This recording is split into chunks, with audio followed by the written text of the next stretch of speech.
Assalamualaikum warahmatullahi wabarakatuh. My name is Nur Naili Sangada. I will present or explain a little about language and sex in sociolinguistics. First, I will explain about sociolinguistics. What are sociolinguistics? From its term, sociolinguistics is derived from two different disciplines, sociology and linguistics. Sociology is a study about social structure, social organization, relationship between and within groups of people, and social behavior.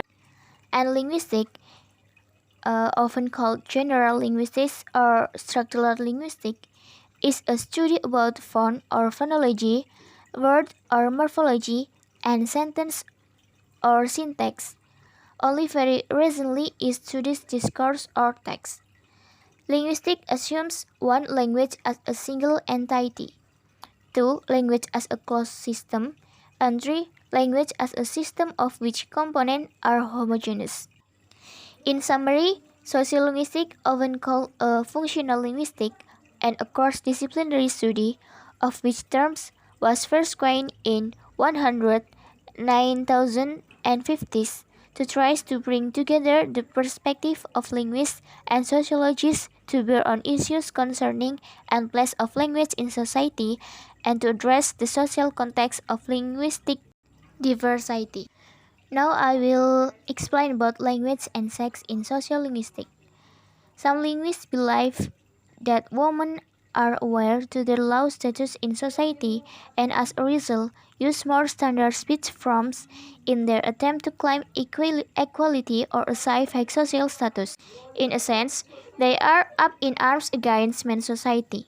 It will appear and then women have not universally accepted the position in the lower ranks and that out of awareness and in a socially acceptable and non-punishable way, women are rebelling. This line of thinking implies that women in paid employment should have the tendency to use fewer standard form than unemployed women, insofar as the former have, to a greater or lesser extent, achieved some kind of status. Nevertheless, this is hardly the case.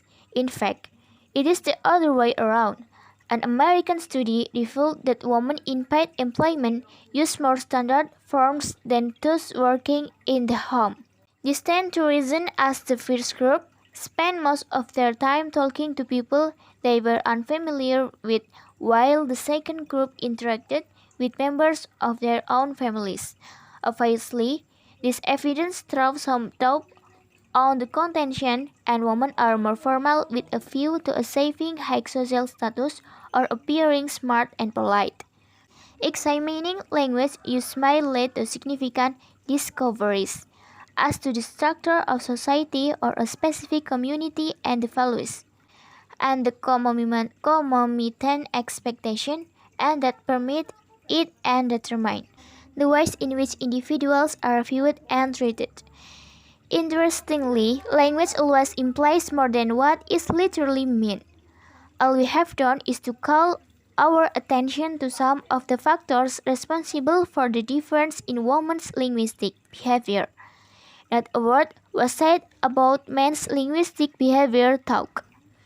We should concede that we have been carried away by the general tendency to view men's behavior in general and linguistic behavior in particular as a yardstick against which women's actions are to be assessed.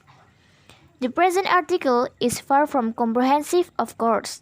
In fact, it has only skimmed the surface of the whole matter. For all its deficiencies and shortcomings, it is hoped that it will not fall short of its main goal, to make people think, as Bertolt Brecht would exclaim. Jadi maksudnya di sini dari bahasa dan seks dalam sosial lingkungan adalah beberapa ahli bahasa percaya bahwa wanita menyadari status rendah mereka di masyarakat dan sebagai akibatnya menggunakan bentuk-bentuk bicara yang lebih standar dalam upaya mereka untuk mengklaim kesetaraan atau mencapai status sosial yang tinggi. Dalam arti mereka mengangkat senjata melawan masyarakat laki-laki. seperti perkataan yang dikutip, jadi akan tampak bahwa perempuan tidak secara universal menerima posisi di peringkat bawah dan bahwa di luar kesadaran dan dengan cara yang dapat diterima secara sosial dan tidak dapat dihukum, perempuan memberontak. Dikutip dalam Fasold 1990. Garis pemikiran ini menyiratkan bahwa perempuan dalam pekerjaan yang dibayar harus memiliki kecenderungan untuk menggunakan bentuk-bentuk standar yang lebih sedikit daripada perempuan yang menganggur. Sejauh yang pertama, pada tingkatan yang lebih besar atau lebih kecil, mencapai semacam status. Namun demikian, ini hampir tidak terjadi. Faktanya, itu adalah sebaliknya. Sebuah penelitian di Amerika mengungkapkan bahwa wanita dalam pekerjaan yang dibayar menggunakan bentuk yang lebih standar daripada mereka yang bekerja di rumah. Ini masuk akal karena kelompok pertama menghabiskan sebagian besar waktu mereka untuk berbicara dengan orang yang tidak mereka kenal, sementara kelompok kedua berinteraksi dengan anggota keluarga mereka sendiri. Jelas, bukti ini menimbulkan keraguan pada anggapan bahwa perempuan lebih formal dengan maksud untuk mencapai status sosial yang lebih tinggi atau tampil cerdas dan sopan.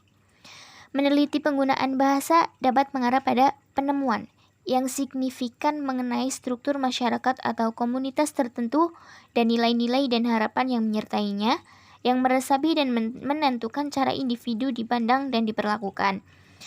Menariknya, bahasa selalu menyiratkan lebih dari apa yang dimaksud secara harfiah. Yang telah kami lakukan hanyalah menarik perhatian kami pada beberapa faktor yang bertanggung jawab atas perbedaan perilaku linguistik perempuan.